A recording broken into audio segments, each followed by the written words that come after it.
Hello friends. कल हम लोगों ने देखा था लेसन प्लान नंबर 1। आज हम लोग लेसन प्लान नंबर 2 देखेंगे।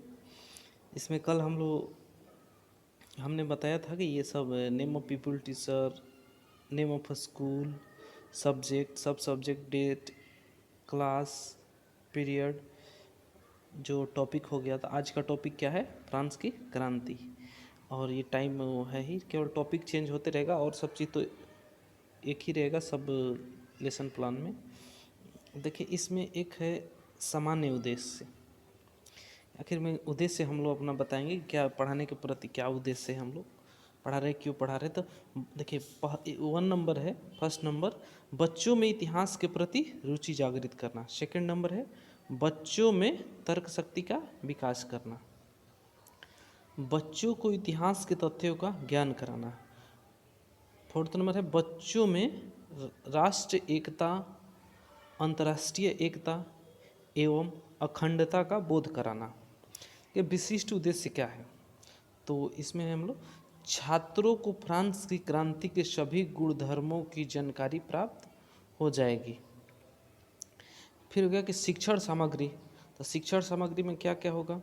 तो शिक्षण सामग्री में चॉक, डस्टर, बोर्ड एवं अन्य उपयोगी सामग्री। और शिक्षण विधि क्या होंगी?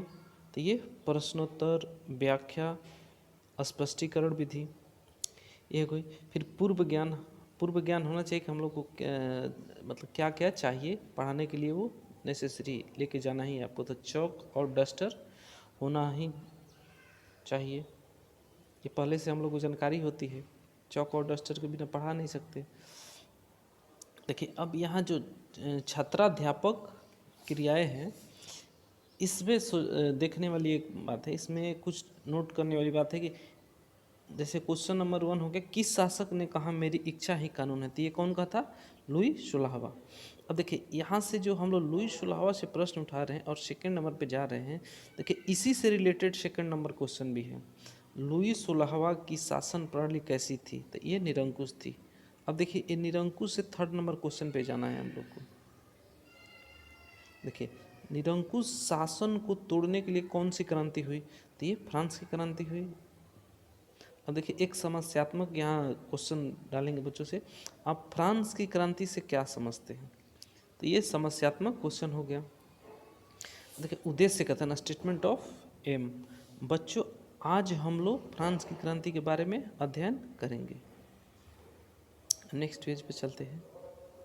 देखिए, नेक्स्ट पेज में है विकासात्मक प्रश्न, जो कैसे टॉपिक को बढ़ाया जाए वो अब यहाँ क्वेश्चन के जैसे, फ्रांस की क्रांति से आप क्या समझते हैं? क्वेश्चन नंबर 1 हो गया। सामान्य परिचय इसका क्या होगा? देखिए, फ्रांस की क्रांति विश्व इतिहास की एक युगांतरकारी घटना थी। इस क्रांति ने फ्रांस में पुरातन व्यवस्था का अंत किया। यह क्रांति घटनाओं की एक लंबी श्रृंखला थी। जो ये क्रांति थी, घटनाओं की एक लंबी श्रृंखला थी। इसकी शुरुआत 5 मई 1789 ईस्वी को फ्रांस के प्रतिनिधि सभा, स्टेट जनरल की बैठक 175 वर्षों के अंतराल पर फ्रांस की आर्थिक समस्या के समाधान के लिए बुलाई गई थी। इसकी बैठक में पादरी, कुलीन और सर्वसाधारण वर्ग के प्रतिनिधि के बीच में मताधिकार के प्रश्न पर गतिरोध पैदा हुआ। अब देखिए, अब इधर है एक कि जो है यहाँ पर देखिए श्यामपट्ट क्रिया कार्य दे रहा है। यहाँ छात्र क्रिया जो छात्र बोलते हैं वो तो हो ही गया। फिर यहाँ हो गया छात्र क्रिया, और यहाँ श्यामपट्ट ब्लैक बोर्ड पर क्या लिखेंगे वो। तो मान लीजिए कि फ्रांस की क्रांति की शुरुआत कब हुई थी? तो 5 मई 1789 ईस्वी को हुई थी।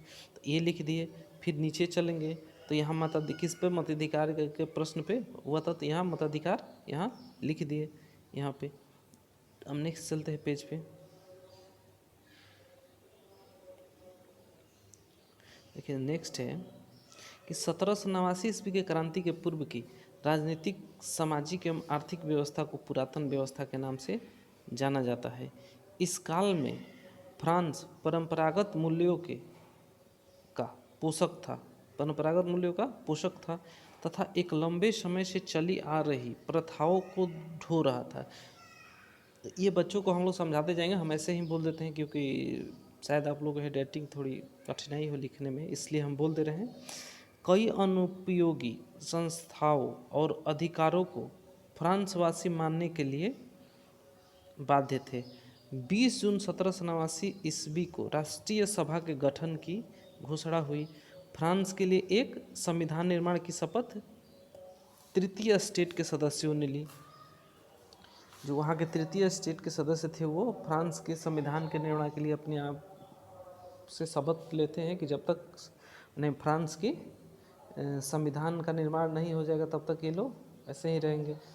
राष्ट्रीय सभा, जो राष्ट्रीय सभा थी के काल में ही 14 जुलाई 1789 ईस्वी को बास्तिल के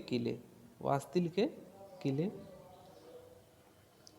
पर पेरिस की भीड़ ने आक्रमण कर दिया। बास्तिल किले के गवर्नर की हत्या कर दी गई तथा वहाँ के रक्षकों को भी मार डाला गया। उस किले में बंद कैदियों को छुड़ा लिया गया, जो यहाँ पे है हम लोग गया। फ्रांस के इतिहास में इस घटना का विशिष्ट महत्व है तथा इसी वजह से 14 जुलाई को राष्ट्रीय छुट्टी का दिन घोषित किया गया। राष्ट्रीय सभा ने सामंतवाद को समाप्त कर दिया। देखिए बच्चों को समझ में आया कि ना ऐसा क्वेश्चन पूछा जाता है। बोधात्मक प्रश्न का मतलब वही है, ये जो बोधात्मक प्रश्न है पढ़ाए बच्चों को उसमें से क्या समझ में आया क्या नहीं वो पूछेंगे 2 क्वेश्चन। जैसे पूछ रहे हैं फ्रांस की क्रांति की शुरुआत कब हुई थी, बच्चे जो उत्तर देंगे कि जो भी 1789 5 में 1789 है, जो भी फ्रांस की क्रांति विश्व इतिहास की कौन सी घटना थी, ये भी देंगे बच्चे उत्तर। और देखिए नेक्स्ट में है तो हम पिछले वीडियो में बता ही चुके हैं कि कैसे कैसे प्रश्न भी पूछना है वहाँ पर। तो देखिए जैसे यहाँ 2 प्रश्न पूछेंगे हम लोग, पुनरावृत्ति प्रश्न जो पूछना है, हाँ 2 मूल्यांकन प्रश्न पूछेंगे और जो गृह कार्य देना है, होमवर्क जो बच्चों को लोग को देना है वो दे देंगे। ये पिछले वीडियो का है, इस वीडियो का नहीं है, ठीक है। अब मैं अगर आप लोग को प्रॉब्लम होगा कमेंट कीजिएगा तो हम ऐसा भी डालते जाएंगे, ठीक है। चलिए आज के लिए बस इतना ही, धन्यवाद।